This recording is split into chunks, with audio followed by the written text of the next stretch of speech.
Hulagu Khan, شیعہ سنی فسادات، Baghdad کی تباہی۔ اعوذ باللہ من الشیطان الرجیم، بسم اللہ الرحمن الرحیم۔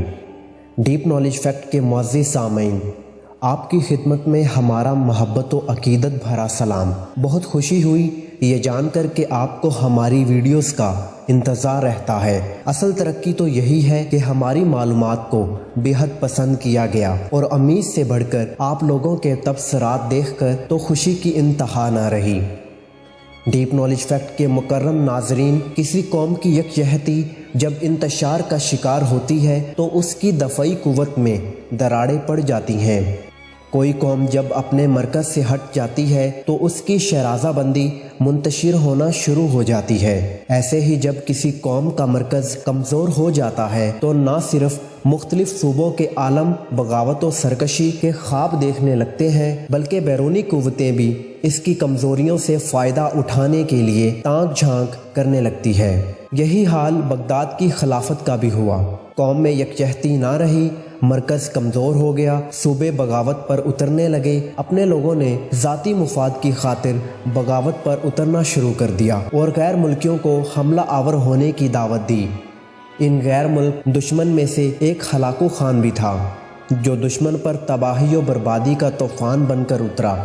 مسلمانوں میں تباہی و بربادی کی تاریخ رقم کی اور انہیں کہیں کا نہ چھوڑا۔ ڈیپ نالج فیکٹ کے معزز سامعین، ہلاکو خان تاریخ کا سب سے شفاق ترین قاتل گزرا ہے۔ ہلاکو خان نے اپنا پہلا شکار 9 سال کی عمر میں کیا تھا، اور ظلم و بربریت کے پہاڑ کھڑے کرنا انہیں وراثت میں ملا تھا۔ جب چنگیز خان نے دنیا کو تقریباً خون کی وادی میں نہلا دیا تھا، اس کے مرنے کے بعد اس کا بیٹا اکتائی خان نے سربراہی سنبھالی۔ اکتائی کے بعد کیو خان اور پھر منگو خان منگولوں کا شہنشاہ بنا۔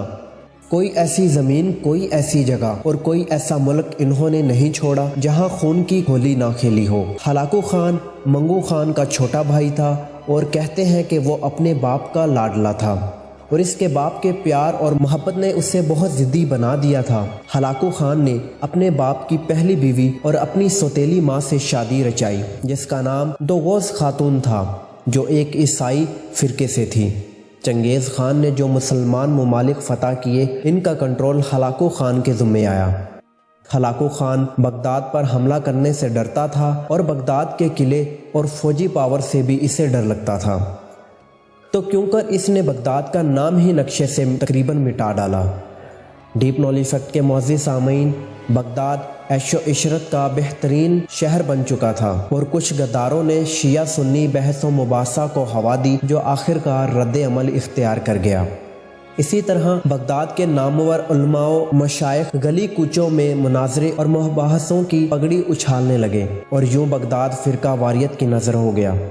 مورخین لکھتے ہیں کہ جب ہلاکو خان بغداد میں اپنی فل پروف تیاریوں کے ساتھ داخل ہو رہا تھا تو بڑے بڑے علماء اس بحث میں پڑے ہوئے تھے کہ کوا خانہ حرام ہے یا حلال، جبکہ خلیفہ کو ان باتوں سے کوئی پرواہ نہ تھی۔ اسے بس اپنی عورتوں اور بڑھتے ہوئے خزانے کی پرواہ تھی۔ وہ گھنٹوں بیٹھا ہیرے جواہرات کو تکتا رہتا تھا اور کہتا تھا کہ یہ میری آنکھوں کو ٹھنڈک دیتے ہیں، لیکن کہتے ہیں کہ تباہی صرف اپنوں کی غداری کی وجہ سے آتی ہے۔ اسی خلیفہ کا ایک وزیر تھا ابن القمی، جس کو ہم غداروں کا جد امجد بھی کہہ سکتے ہیں۔ یہی وہ ملعون تھا جس نے ہلاکو خان کے لیے دروازے کھولے اور بغداد کی تباہی کا باعث بنا۔ ابن القمی نے ہلاکو خان کے پاس اپنے 2 قاصد بھیجے کہ اگر وہ بغداد پر حملہ کرے تو اسے میری پوری مدد حاصل ہوگی۔ اس بدبخت نے سب سے پہلے فوجیوں کی تنخواہیں روک دیں، اور پھر اس نے فوج اور عوام کو ایک دوسرے کے خلاف کر دیا۔ فوج نے عوام سے لوٹ مار کر کے بازار کو گرم کر دیا۔ جب یہ بات خلیفہ تک پہنچی تو ابن القمی غدار نے ایک سازش کے تحت خلیفہ کو بھی فوج کے خلاف کر دیا، اور خلیفہ نے فوج کی تعداد کم کر دی، اور اس طرح ان کی دفاعی پاور کمزور ہو گئی۔ اس میں دراڑیں بھی پڑ گئیں، اور خلیفہ نے اپنی فوج کے سپاہیوں کو دور دراز بھیج دیا تاکہ وہ لوٹ مار نہ کر سکیں۔ دوسری طرف ابن القمی کے قاصدوں نے ہلاکو خان کو پیغام دے دیا اور وہ اپنے لشکر کے ساتھ حملے کے لیے نکل پڑا۔ اس نے بہت سے عیسائی لشکر بھی اپنی فوج میں شامل کر لیے کیونکہ منگولوں اور عیسائیوں کے مسلمان مشترکہ دشمن تھے، یہاں تک کہ آرمینیا کی فوج بھی ان کے ساتھ مل گئی۔ یہ اکٹھے لشکر راستے میں قلعہ الموت کو بھی لپیٹ میں لے گئے اور وہاں بھی تباہی و بربادی کی فضا قائم کر دی، اور یہ سب بغداد کی طرف ہو لیے جہاں ابن القمی بغداد کو ایک پلیٹ میں رکھ کر بیٹھا تھا۔ لیکن خلیفہ کے دربار میں کچھ دور اندیش لوگ بھی موجود تھے جنہوں نے بارہا ابن القمی کی شکایت کی، لیکن خلیفہ نے ان کی ایک نہ سنی اور ابن القمی نے ان سب عقل مندوں کو غدار کہہ ڈالا۔ ڈیپ نالج فیکٹ کے معزز سامعین، آخر کار 19 جنوری سن 1258 کا وہ سیاہ دن بھی آ گیا جب علم و عمل، فقہ و حدیث کا مرکز بغداد بھی تباہی کا کفن پہننے والا تھا۔ ابن القمی کی غداریوں کی وجہ سے بغداد کا لشکر ہلاکو خان کے لشکر کے مقابلے میں نہ ہونے کے برابر تھا، جس کو ہلاکو خان نے بہت جلد اپنی لپیٹ میں لے لیا۔ ابن القمی نے ہلاکو خان سے ہاتھ ملایا ہی ہوا تھا۔ ابن القمی نے خلیفہ کو مشورہ دیا کہ وہ بغداد کی تباہی سے بچانے کے لیے ہلاکو خان کے سامنے گھٹنے ٹیک دے۔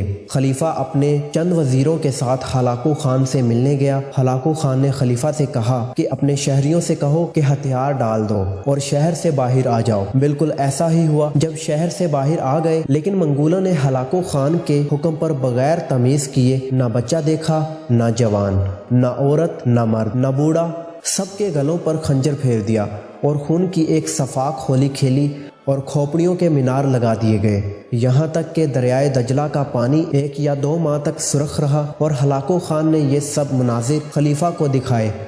پھر خلیفہ کی نشاندہی پر سب کچھ لوٹ لیا۔